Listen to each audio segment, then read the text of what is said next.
Welcome back to another edition of the Waking the Red Weekly post-game show presented by Footy Talks. My name is Michael Singh, and I'm the lone musketeer here today, but I got a super sub. I reached into my back pocket into our depth, and we're bringing along Brady Reed, who joins me here to my right. Brady, how you doing today? I'm good, buddy. I appreciate the kind words and for having me off the bench here. Of course, man. Of course. Late minute, or I guess second half sub. You're going to make a late impact in this, but happy to have you along. Hey, this week we're talking about a way more interesting game, I think, than last week. At least from a Toronto FC perspective, it's definitely a better result. Obviously, they finished 2-2 to the Vancouver Whitecaps. They wrapped up about 30 minutes ago. I was just on the post-game press conference as well.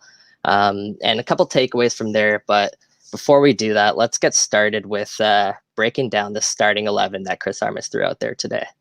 So if you missed it, he went with Alex Bono at the back, in goal, of course. And then you have Richie Larea, Luke Singh, Omar Gonzalez, and Aro, Michael Bradley, Mark Delgado. I got to, again, work on that one. Nick DeLeon, Noble Okello, Jaden Nelson, and Patrick Mullins. Brady, for you, first takeaway from the starting 11, what did you notice?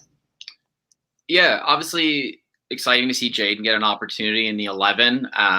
He comes off at the halfway mark. I think that's probably a tactical decision. I don't know if that's something Armas was kind of pressed on after. You might have some intel there. The DeLeon Mullins combination, in a pressing system, I was a little bit worried, and you see neither of those guys finish the game, and I think that was probably by design. So, get some first choice guys some minutes before the midweek game, and I mean, we knew there was going to be rotation. You guys talked about this on Tuesday, and so it wasn't all terrible. It was a little flat at times, but I think when you're not using the same 11 week in, week out, game in, game out, that's going to happen. And like you said, at the end of the day, pretty good result, all things considered. Yeah, I think Armas found a good mix here of consistency while also, injecting some different pieces here into the starting lineup. Mm-hmm. The news, I guess, that broke during the match for me, I took it away from Luke Wildman, I think, has said it, was Ralph Priso and why he was sort of absent from this lineup squad in general. And apparently he picked up a little minor quad injury, nothing too serious, but that's another one you kind of add to that TFC casualty list, which also added Liam Fraser, who also wasn't available. But some positive news is that they had some people come back. And of course, I'm talking about Jonathan Ozario, Josie Altidore, Ayo Akinola. All three of those guys were available off the bench for Toronto FC and eventually did make their way into this match. But again, it's early on. They have a game on Tuesday. I'm not expecting TFC to roll out the strongest 11 right now, especially when Tuesday's match is probably a little bit more important. Yeah. So let's move on here. Let's talk about early on Luke Singh. Luke Singh finding his way onto the score sheet after a nice little run of play from Jaden Nelson. I'll see if I can bring up the video here for you guys to see. There's Jaden Nelson on the right-hand side. He's sending the ball into the middle. I think Patrick Mullins gets his head on it. Omar Gonzalez knocks the ball back across. And of course, it's Luke Singh, getting on the end of it and connecting. And I guess that would have been a hard chance to miss, but he did the job. And look what that means to him. Look what that means to him, and look what that means to the players. It's a special moment for the young kid, especially after just signing his first team contract. He had a bit of a howler against Montreal, and it must have been so gratifying for him to score that goal, and it must have done a lot for his confidence. What did you make of the goal, Brady? Yeah, as you mentioned, obviously not the best performance for Luke last week, but that's part of the playing your kids. These growing pains are all part of the process, and I think Mitch Tierney touched on that on Twitter so well. And Yeah, obviously, a month ago, this guy probably didn't think he was going to be playing professional football with TFC, let alone, scoring a go-ahead goal against Vancouver, and ended up being a pretty important one too. And so, great for him. Not necessarily what he's in the 11 to do, but by all means, you'll take him wherever you can get them. It's crazy to think that TFC have scored twice both weekends now and have only managed 1 point. Most times this team scores 2 goals, you would think they're at least good for a point, but typically 3. So I thought that was interesting, to be honest. That's a good point. I think their biggest issue last year, and I think that's why they went out and got an attacking designated player, and I think Bill Manning and Ali Curtis have both voiced this, was that they struggled to score at times. They struggled to find that key goal that they needed. And, this season, it seems like there's some other issues, I'm sure, which we'll get to soon enough, that they need to tighten up there. But like you said, at least one problem's fixed. Let's try and clean up everything else now. That's the goal, right?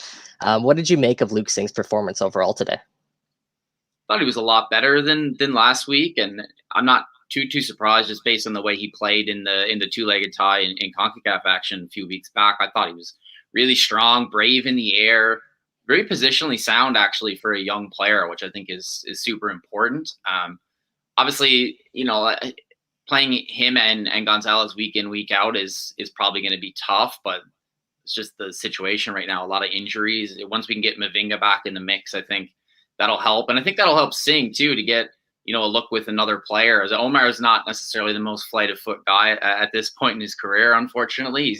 He brings a lot to the game in other facets, and you see what he can do in the air, the way he knocked the ball down at the back post there for that goal for Singh. So yeah, I think, he's a guy that I think he's going to get consistent minutes down the stretch here. He's certainly earned it. Yes, he had a bad game last week, but he's a young player and a young defender, which is, I think center back is arguably the hardest position to make that transition to the pro level. And so for me, he's been a pleasant surprise. He wasn't a guy I necessarily had on the radar. So yeah, for sure. I think he surprised a lot of people. And like you said, he's made a name for himself here and probably makes Armis's decision a little bit tougher down the stretch. I'm not saying he takes Chris Mavinga or Omar Gonzalez's starting spot in the 11, but what about Eric Zavaleta? Does he compete with Eric Zavaleta now for minutes? We know what Zabs can bring, but has Luke Singh showed enough? That's going to be the question. I'm not going to put you on the spot there because I don't think you and I have the answer to that. But it's something that Chris Armas will have to keep in the back of his mind for sure. Moving on, of course, I don't think we need to show this goal, but it was the penalty that TFC gave up. We don't have video of the penalty here, but what did you make of the call? Initial reactions was no penalty. After seeing the replay, like it definitely wasn't one where VAR was going to intervene, was it? Like it's not a clear and obvious error. He's made a judgment call that Richie's carves him down there, and he put himself in the spot. Like when you're on the back end of a guy and you're going to stick a leg in like that, like has Cavallini made the most of it? Sure, but who wouldn't in that position? To be quite honest, if that was Josie, they're both big burly guys. They probably could have stayed on their feet, but why not take a spot kick and tie the game, right? So I don't feel too bad having seen a few replays of that one. Unfortunate that Richie got caught in that position, but I don't have a big issue with the call, honestly. Yeah, I'd agree with you there, and it was a little questionable for sure. But at the end of the day, like there's enough contact there for him to go down. Richie puts his body across or his leg across Lucas Cavallini. From the ref standpoint, that's a tough one not to call, especially when Cavallini is going down like that. And like you said, there's enough in there that VAR can't return that or overturn that. So yeah, no issue with that. And Bono almost getting his fingertips to that penalty, which was a fantastic penalty, unstoppable penalty. No goalies in the world to stop in that penalty. No. But credit to Bono who guessed the right way and actually got kind of close. So, but it wasn't all good news, I guess, for Toronto FC. Moving on, this was the third goal here for Vancouver, second goal for Vancouver, third goal of the match, and TFC getting scored off a set piece once again. The brother-in-law, of course, of Michael Bradley getting up and finding the space there at the back. If you watch the replay here, one thing I do want to point out, it's Luke Singh getting a pick that's set on him. And that's what sort of creates the space here for, was it Rose? I think that it was his name. I actually forgot the name off the top of my head. But regardless, yeah. So Luke Singh gets a pick set on him. Omar Gonzalez looks like he's kind of recovering here, but you can't really fault Omar there for, that goal, other than the fact that he gave up the free kick, which was a pretty brutal foul to give up. But he's the one that's looked like he's left scrambling here. I think that's sort of a testament to what Omar has had to do, I guess, since he's been in the lineup. It's sort of kind of recover for Luke Singh at times, and that's a tough role because Luke Singh's not perfect. He's done a great job, but Omar is also covering up a lot of ground for Luke Singh, and he's obviously like an easy scapegoat because of, I guess, sort of the season that he had last season, the end of the season that he had, question marks about what he can sort of, if he's getting a little bit older, is he slowing down a little bit, and does this style of play suit him? So I want to get your thoughts there on Omar Gonzalez, because a lot of TSC fans are pointing to him as sort of one of the scapegoats here. Yeah, I think, like you mentioned the foul itself, obviously not ideal, but anytime a center back is getting stretched that wide to come and challenge somebody, like that's not ideal. Something's happened there. I guess Richie's been pushed up the pitch. I don't exactly remember the scenario, but I know there was a couple shouts in the chat there about that possibly even being a red, and just because of how wide it was in the field, I'm not sure it's a red, but it was pretty reckless and honestly a little bit unnecessary, and it just felt like one of those ones that was gonna end up biting them, right? And so no question marks about the delivery from Gutierrez. I thought, from a Canadian perspective, really exciting performance from him, and arguably a man of the match candidate 2 games in a row for Vancouver. And if Ali Adnan's fit and available, he might not even be on the field, so that's interesting too. But yeah, I don't know. Like, I feel like I noticed Omar from a dead ball standpoint a lot more offensively, just because he's such a target, but sometimes has a little bit of a tendency to perhaps lose a man. I'm not sure that was the case in that scenario, but for a guy who has his experience and his size, like you want to be a lot more assured at the back when it comes to dead ball situations, which to an extent is becoming a little bit of an issue for sure. And then you got Bono, who's just a massive keeper as well. And I'm not blaming him on that one by any means, but it seems like the communication and the understanding is not quite where it should be. Yeah, some great points there. And I guess Omar, with his size, if he's not bringing the pace, you got to be able to bring something off set pieces and ensure that you're the guy cleaning up there. Again, like, I'll be the first person to protect Omar Gonzalez. He's done great since he's come here. He's brought results since he's arrived. Like, go look at the record with Omar Gonzalez in the lineup. The results speak for themselves. He's also not playing beside Chris Mavinga, who's no offense to Luke Singh, but Chris Mavinga is the best center back on this team, and he's a way better center back than Luke Singh. He's also a different type of center back too, where he can cover more ground, which is sort of the opposite to Omar, and that's what Omar sort of feeds off of. They have a great chemistry going. So before we get too quick here to judge Omar, I think we should point out the fact that we can't really judge him fairly unless he's playing beside Chris Mavinga. That being said, if there is an issue, if there is an area that I do want TFC to address moving forward, I think it is that center back position. Yeah. What are your thoughts on that, Brady? Yeah, that was a popular call on Twitter when we announced we were going to go live here too. A couple people had mentioned that.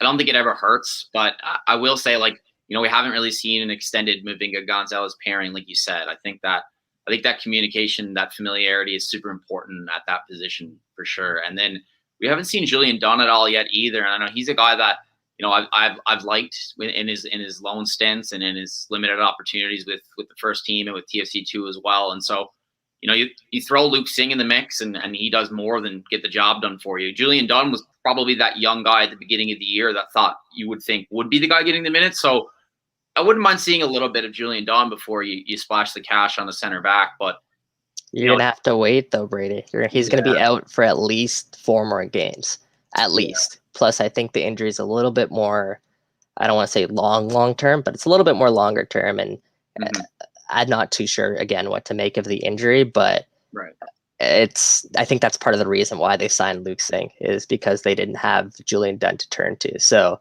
I agree with you. Like, signing a new center back would take minutes away from Julian Dunn, but you also have to think ahead and what's going to happen after Omar Gonzalez. Is Luke Singh and Julian Dunn going to be enough to sort of supplement the team at the back? Perhaps they can grow into that role, but good point. Yeah. Right now, it's just a little bit of an commodity, but that's just my 2 cents there. Yeah. Yeah, let's move on. Let's talk about one of the wildest goals I think I have ever seen. It's so fitting. It's so MLS, but here's Jonathan Ozario's game-tying goal. Io Akinola there on the right. He's cutting it back to Michael Bradley, who swings a ball in, takes a couple of deflections, and luckily Ozo, who was making that run, he finds himself at the 6-yard box and just one-on-one with the keeper. In the post-game press conference, he actually told us he sort of scuffed the shot, and he sort of messed up the shot and had enough spin on it to sort of put it by the goalie, which was kind of lucky. Bizarre, though. Bizarre. But that being said, hey, Ozo, welcome back. We'll take it how we'll get it, or how we can get it, right? Oh, 100%. I mean, make Armas look like a genius too. You bring Elso in for some minutes for fitness, and he ends up being the guy who gets that goal, which is hilarious. He's offside as well, but it's a back pass, so he gets away with it. The ball in from Bradley's not even good. Like from a Vancouver perspective, you're frustrated to concede such a silly goal, but it's unfortunate too, right? It's a bad clearance. Like you could say, oh, they should have communicated better, but when I can tell you, like when you're sitting on a lead like that, you're just thinking hoof it and let's breathe and get out here. And unfortunately, it hits I think it was Baldizimo who eats that one to the face there, and then Oso's in behind, and it's 2-2. And so, from a TFC perspective, we're not looking for Puskás Award winners. We're looking for the first point of the year. So let's take that to the bank, 100%. Yeah, definitely. I don't know where Ozo would rank that in terms of goals that he's scored in his career, but I'm sure it's right up near the top. Oh, 100%. Yeah, just right up near the top. Quality stuff. But yeah, at the end of the day, TFC, there was a big save actually before we move on. There's in the 94th minute, again, Omar Gonzalez getting caught in transition, and Luke Cavallini puts the ball over to the middle. I forget who the forward was who was going on and attacking that, but Alex Bono coming up with a big save after what really was a shaky game from him. What did you make of that save, Brady? Oh, massive. Like, I think it was Raposo. It might have been his first touch of the game, to be honest. He had just come on there. And you're right. Yeah, and it's like, he's in behind, fresh legs, and, talking about 95 minutes in the sun for Omar. He's nowhere to be found at that point. And no, but that's like I mentioned earlier about Bono and his huge frame. Like, people sometimes question him with regards to playing with his feet, or it feels like, at times his positional awareness is not what Westberg's is. But when you're that big, like, I'm not sure that's a save that Q can make, to be honest. He's gotten across, and it's a well-placed finish from Raposo. It's not even really a criticism of him. I think Dos Santos said that in the presser after the game. He was sure that was the winner right there for Ryan. But I don't think that could be understated. Yeah, huge for Bono. Was a lot of talk last week after they conceded 4 to Montreal about him getting to start again today. But considering he's almost stopped that penalty and then he's made that save to preserve a point, I think he deserves a lot of credit in this as well. Yeah, I think we'd be talking about this match a little bit differently had that gone in. But I think, again, the main problem with Toronto FC right now is defending transition. Mm-hmm. Why? I guess we know why. It's because Armas plays the high press. They play aggressive. They try to stop the ball where it is. Mm-hmm. They tried not to let people behind them. But then when people do get behind, TFC have been really exposed without Chris Mavinga there at the back to cover up some of that ground. You see on that play in particular, you see Omar Gonzalez once again. I saw that play come in from a mile away. I saw Omar Gonzalez step up. He missed. Raposo turned him, and he was making a run for a while. Cavallini obviously saw that as well and played like a no-look pass through the middle.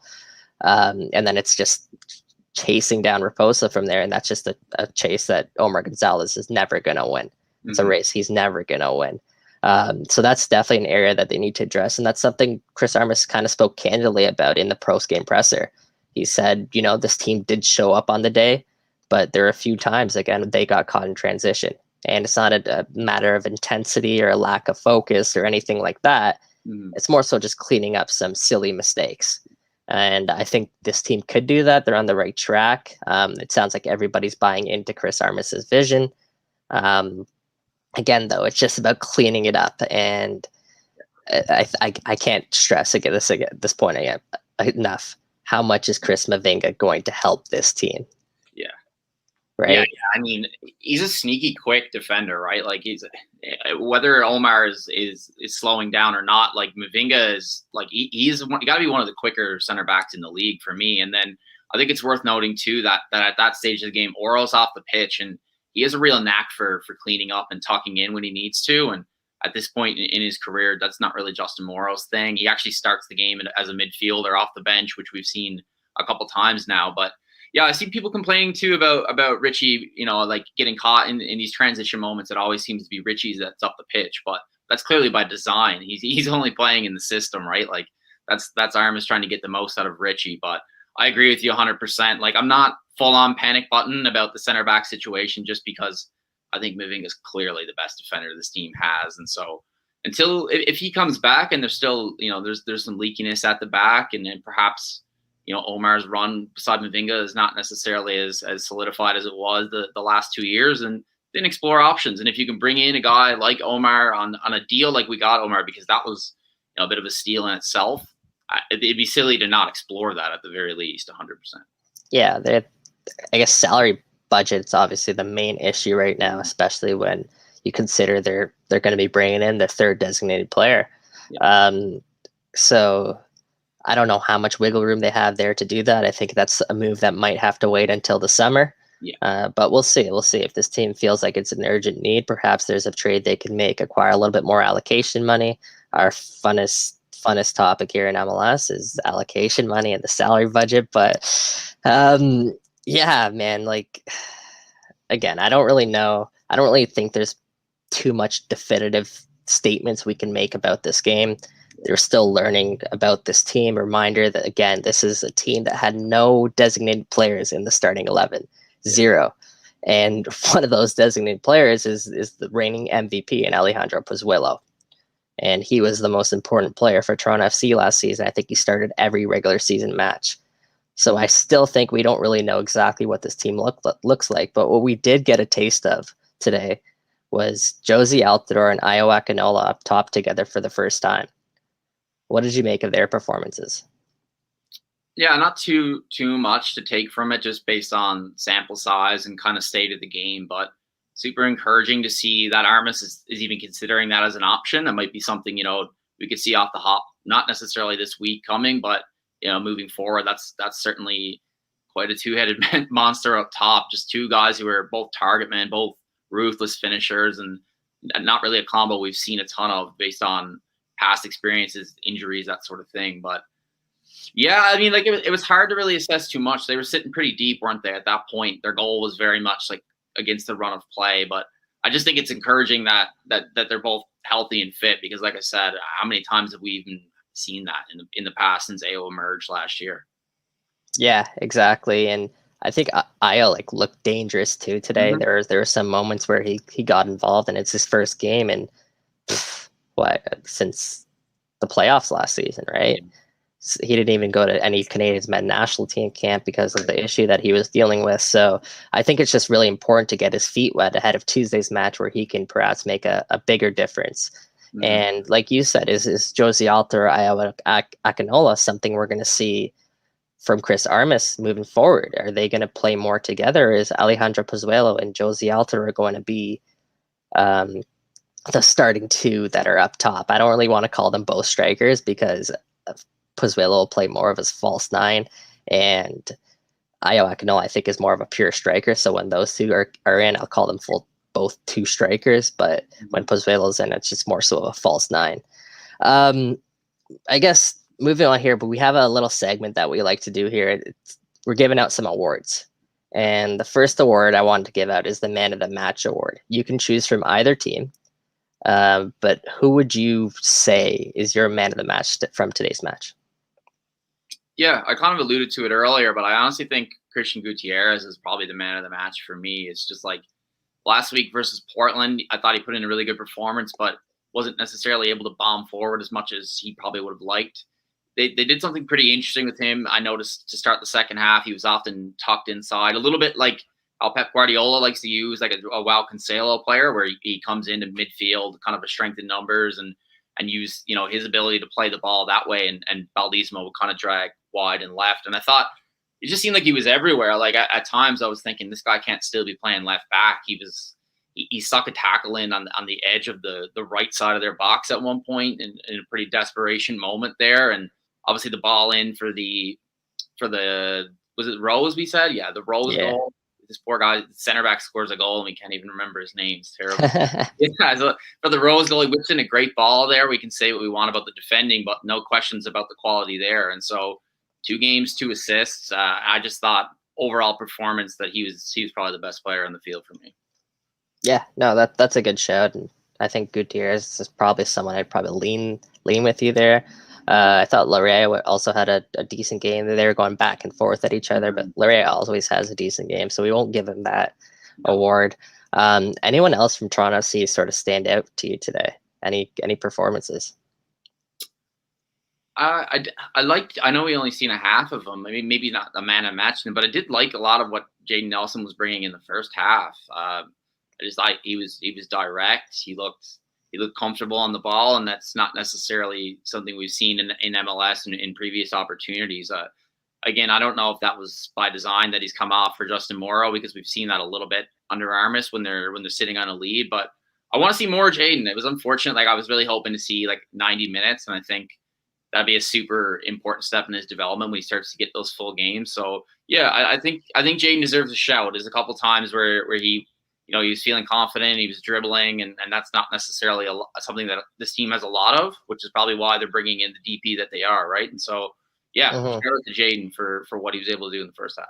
Yeah, for me, he looks like a player who definitely needs more minutes under his belt. Yeah, he looks like a player that, he feels pressure to make an impact right away because he's seeing what other youngsters are doing on this team, and he hasn't gotten a fair opportunity to running up to this game. This is the first time we've seen Jaden Nelson this year, and it looked very obvious. Like every time he made a mistake, a poor pass, whatever, it looked like it hurt him because he's looking over his shoulder, wondering, when is he going to get taken off, kind of thing.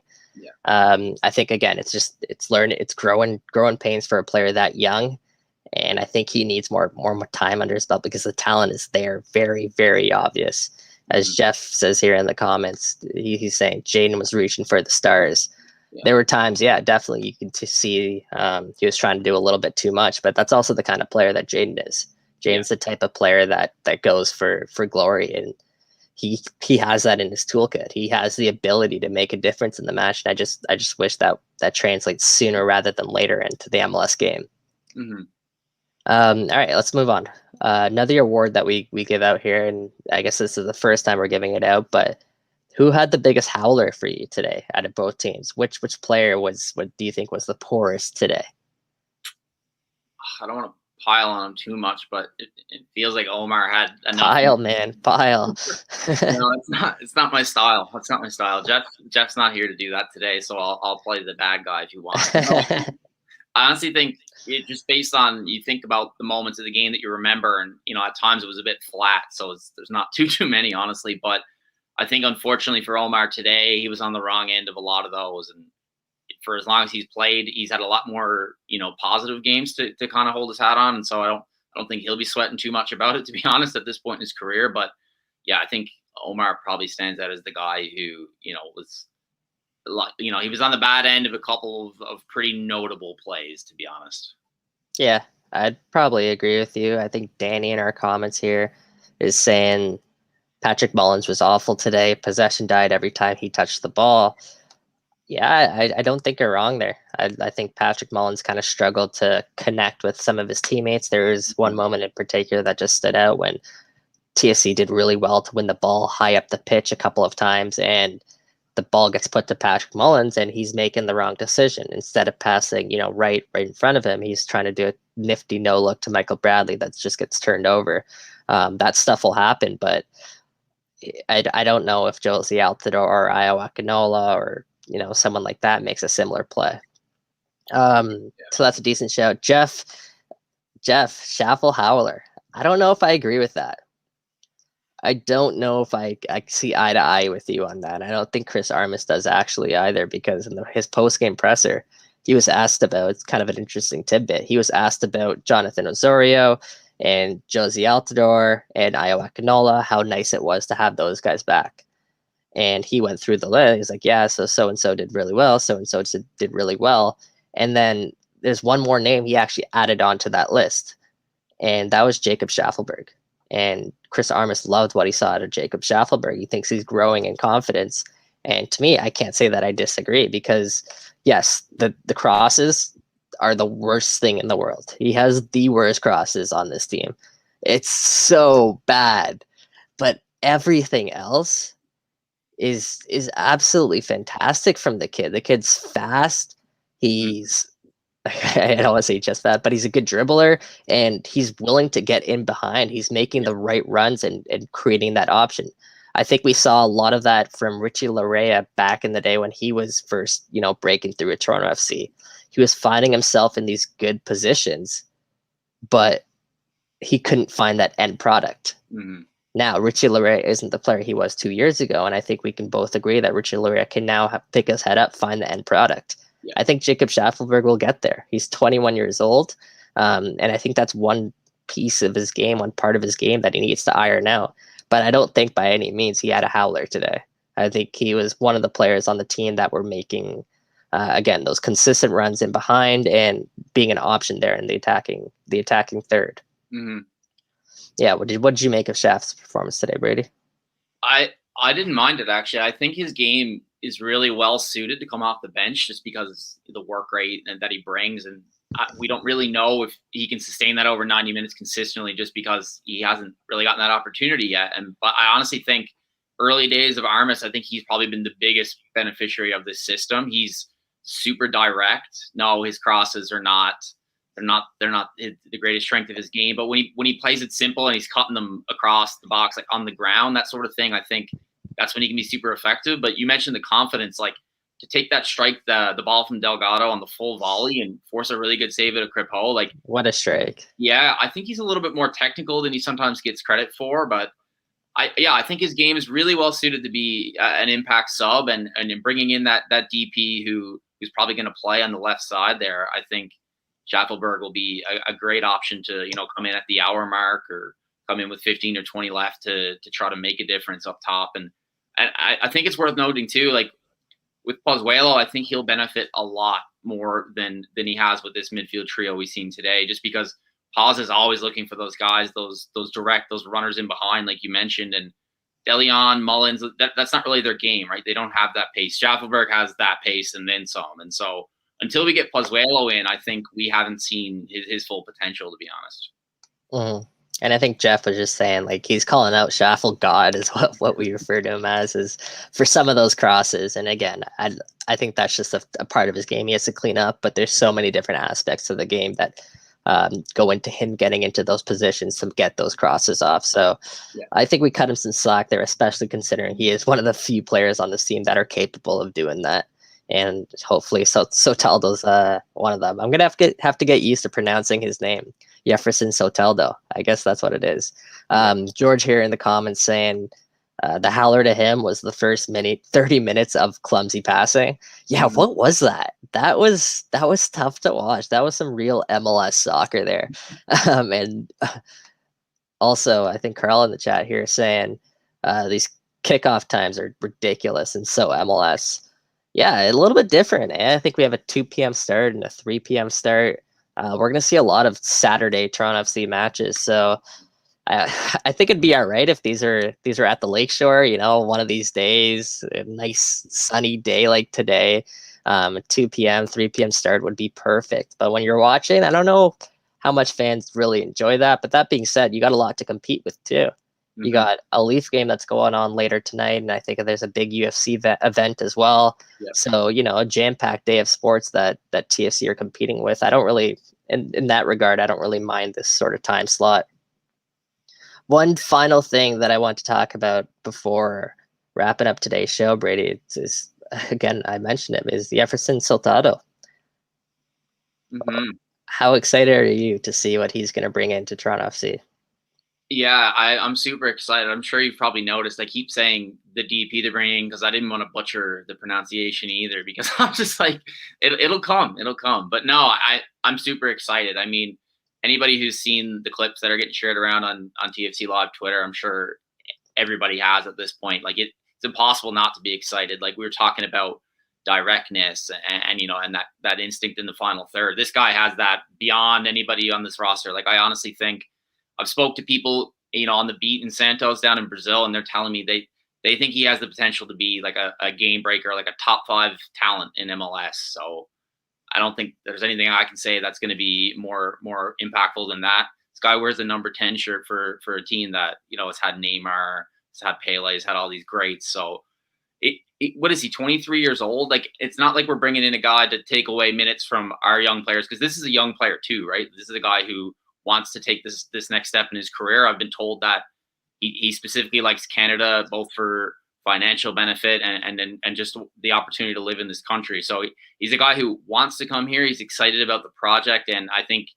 you know, maybe not right away. It's a tough league a little bit sometimes to transition into. We've seen that a little bit with Paz in his first year, but with regards to his ceiling, as high as any player that's currently on this TFC roster. Yeah, you talked about his ceiling there, and this is a guy who came in and wore the number 10 shirt for Santos. Yeah. And for anybody who knows anything about Brazilian football, that's an honor beyond words to be able to don that shirt, because not only what Pele did there, also Neymar wore the number 10 there for Santos. So, you know, this is the type of player that they were hoping to bring in when they first brought him in. Mm-hmm. And TFC have a steal here. TFC have an absolute steal. Bill Manning and Alec Curtis I think they did a fantastic job working the market. They're getting a player who, quite frankly, on the very, very cheap end, 6.5, 6 million, whatever the reported fee is for this player, is an absolute steal. Transfer Market alone has him rated at 8.5, 8.8 million, something like that. Yeah. And he's 23 years old. Mm-hmm. I think that's an important reason why Santos kept that 12.5% sell-on fee. And it looks like he's very two-footed as well. Yeah. Two-footed. And that's a great question from George here in our chat. What available number do we have for Sultado to wear? That's a good question, George. I was wondering the same thing. Obviously, Jaden took number 11. Paz is number 10, and that's not going to be changing. Mm-hmm. Jaquil took number 7.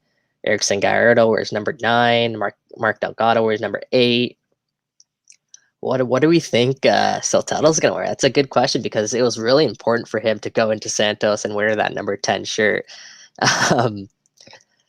And your guess is as good as mine right now, George, to be completely honest with you. That's a story we'll have to wonder. Jeff's saying he will get 9. Come on, that's some disrespect, Jeffrey. He could actually, you know, in hockey, if like a new player gets traded, they'll go to like if he's like sporting a number for his entire career, they'll go to like the team and they'll ask a certain player to give up that number. I think specifically, just off the top of my head, with the Leaf game coming up, I think when Patrick Marleau came to the Leafs and he was number 12 his entire career, I think it was Connor Brown who gave up his number 12 for Patrick Marleau, if I'm remembering correctly. Yeah, that's pretty good.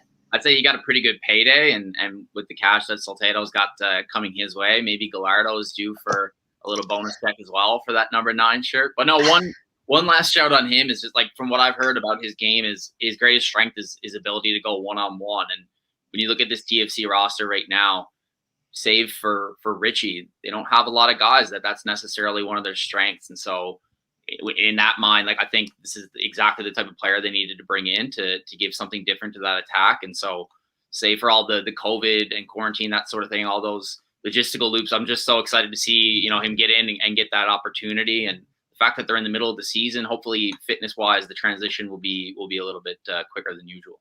Mm-hmm. Very, very Atomic Ant-esque. Jefferson is Seba's long. We lost Mike.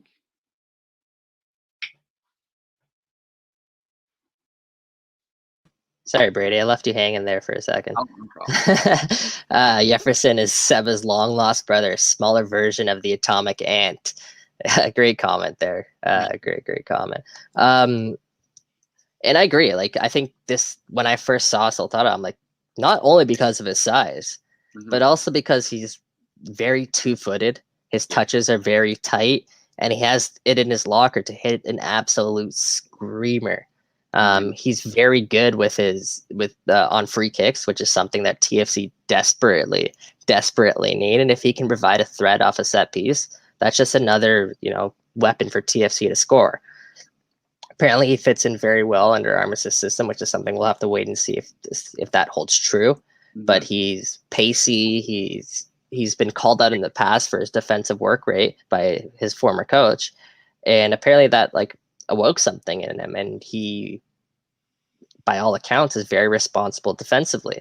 I want to see, again, MLS is a very physical league. For his stature, I want to see how he sort of measures up there. But he's a stocky individual too, a strong individual. So I'm excited to see this come to fruition. Hopefully we get him in the lineup sooner rather than later.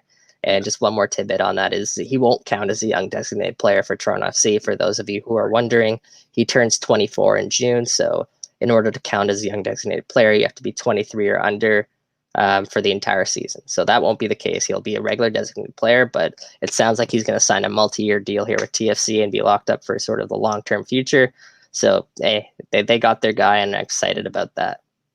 On that note, Brady, I think it's time that we wrap up this show.